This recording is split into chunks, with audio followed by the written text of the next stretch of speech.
On November 5th at 11:47 p.m., about 124 miles east of Donetsk, the Southern Military District Air Defense Command Center in Rostov-on-Don received several system alerts. Screens lit up. Red dots started appearing from the west to the northwest of the Donetsk area. In 20 seconds, the number of threats increased. From 12, it turned to 27, then 50 threats bleeping on the radar. Ukraine unleashed a diverse swarm of drones, catching the Russian forces off guard. From the Bober wooden cheap drone with a range of approximately 62 miles to the UJ-22 airborne, ideal for surveillance or attack, the array was unexpected. The use of spoofed and upgraded S-200 missiles, HIMARS rocket salvos, and even improvised decoy drones made from plastic pipe and motorcycle engines added to the element of surprise. The Russian major general in charge of the region's integrated air defense barely had time to process the unfolding chaos. He quickly jumped into action. He gave an order through the encrypted network. "Destroy all contacts. Our priority is to defend Donetsk airport." Russia, equipped with advanced defense systems, launches Pantsir S-1 missiles. At the exact moment, Tor M2 opens fire in the sky. Each missile's goal was to strike the cheaply made drones, a challenging task given the large number of incoming threats. No wonder Russia had no idea Ukraine had sent these 50 UAVs, with most of them just spoofing decoys, with a few equipped with small explosives. The batteries around Donetsk airport successfully shot down each decoy one by one. This is precisely what Ukraine had planned. Every missile launch provided high-profile signals data to the Ukrainian intelligence team, helping in identifying vulnerabilities in Russian defense systems. They noted the launcher's accurate coordinates, the control radar's operating frequency bands, and more. After the initial wave of decoys, the main drone strike began approaching. The real two hunters were Su-24Ms, the old Soviet-era aircraft. Each was equipped with two Storm Shadow cruise missiles with a Broach multi-stage warhead. They were especially designed to penetrate thick facilities such as bunkers and ammunition storage depots. They flew low, about 50 to 60 meters above the ground, masking their noise to mimic natural sea clutter and avoid detection. At the same time, over 20 FP-2 UAVs patrolled slightly lower. Not only could these work as jamming sensors, but they could also be used as attacking weapons. They carried explosives, enough to ignite equipment, military vehicles, or fuel tanks. As the formation pushed deeper into occupied territory, the night itself seemed to tighten around them. The radio chatter on the Russian side, usually controlled and disciplined, grew increasingly erratic. Warnings, misidentifications, and overlapping commands showed the growing panic among radar crews. Every radar sweep now painted a sky crowded with ghosts. Some operators reported impossible flight patterns, mistaking reflected drone signatures for incoming missiles. The Ukrainians had intentionally engineered this fog of war. Their drones did more than jam signals. They created an atmosphere where Russian systems began to doubt their own data. The army of drones surged towards Donetsk airport, the UAV Shahed logistics compound for the Eastern Front, just 10 minutes away from their destination.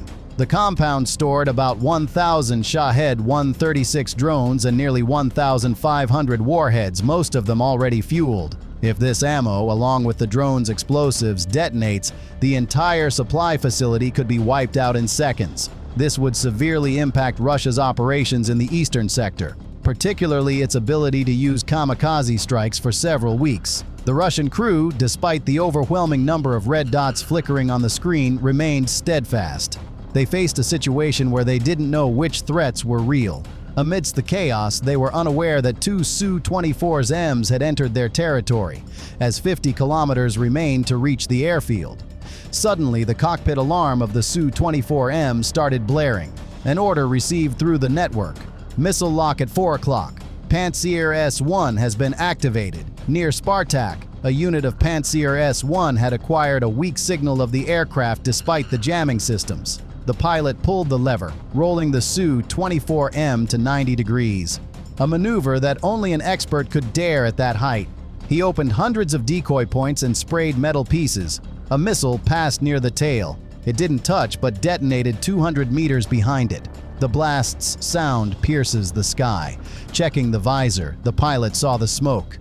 Continuing their mission, the commander's voice echoes in the cockpit. Target coordinates loaded. Weapons are ready. Confirm the launch. This was the call to launch the missiles. The first S-24M releases both of its Storm Shadow missiles, dropping into the sky in seconds. The second did the same. Each missile, weighing more than 2,800 pounds, immediately initiated dual-mode navigation.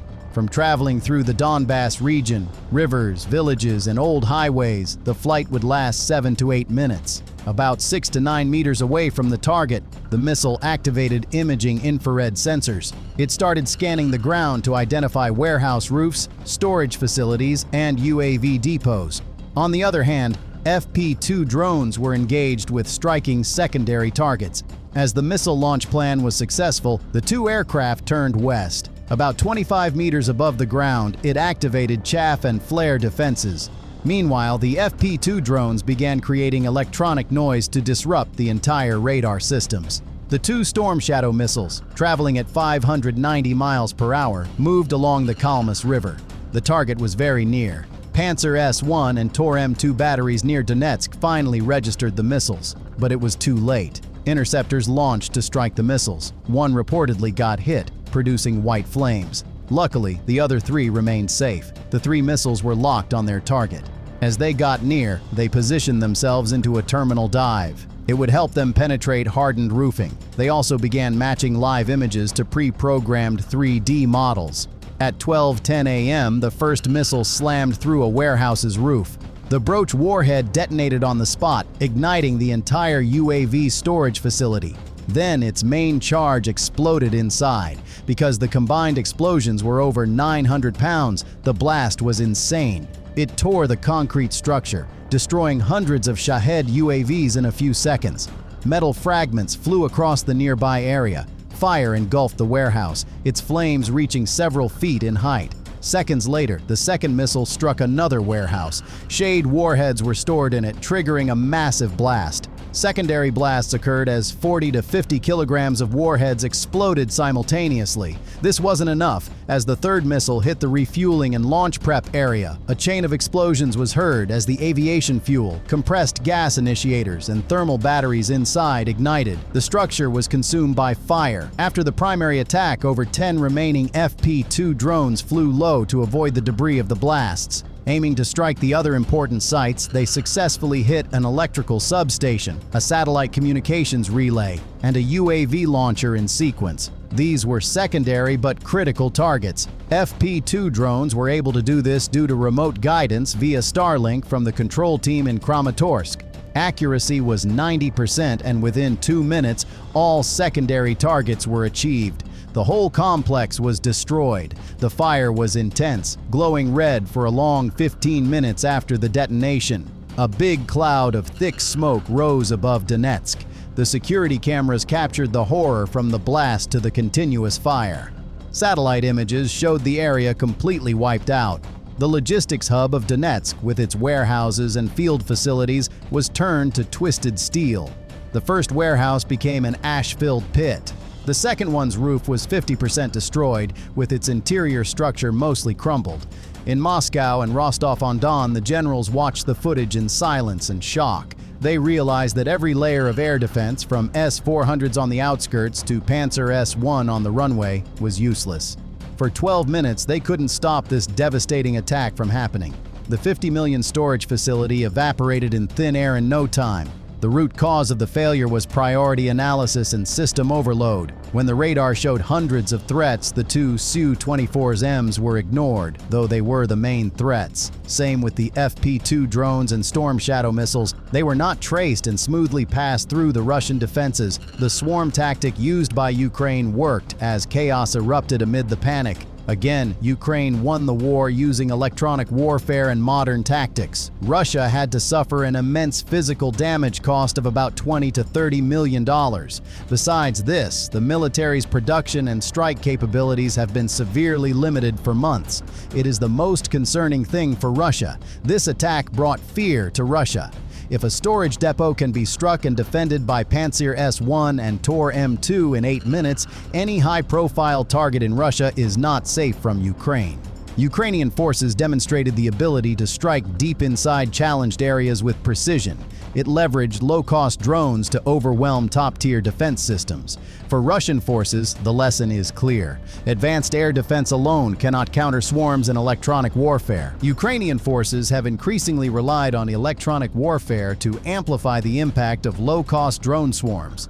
By jamming Russian radar frequencies and spoofing missile guidance systems, Ukraine creates confusion in even the most advanced air defense networks. Dozens of drones, operating in coordinated waves, exploit these gaps to strike logistics hubs, fuel depots, and command posts. Some drones act as decoys, drawing interceptors away from high-value targets, while others carry explosives to inflict real damage. The combination of real and fake UAVs, guided by secure Starlink communications, allows Ukraine to penetrate deep into contested territory, demonstrating a new era of hybrid warfare. The attack also highlighted Ukraine's growing mastery of hybrid tactics, combining traditional aviation, guided missiles, and drone warfare into a single assault.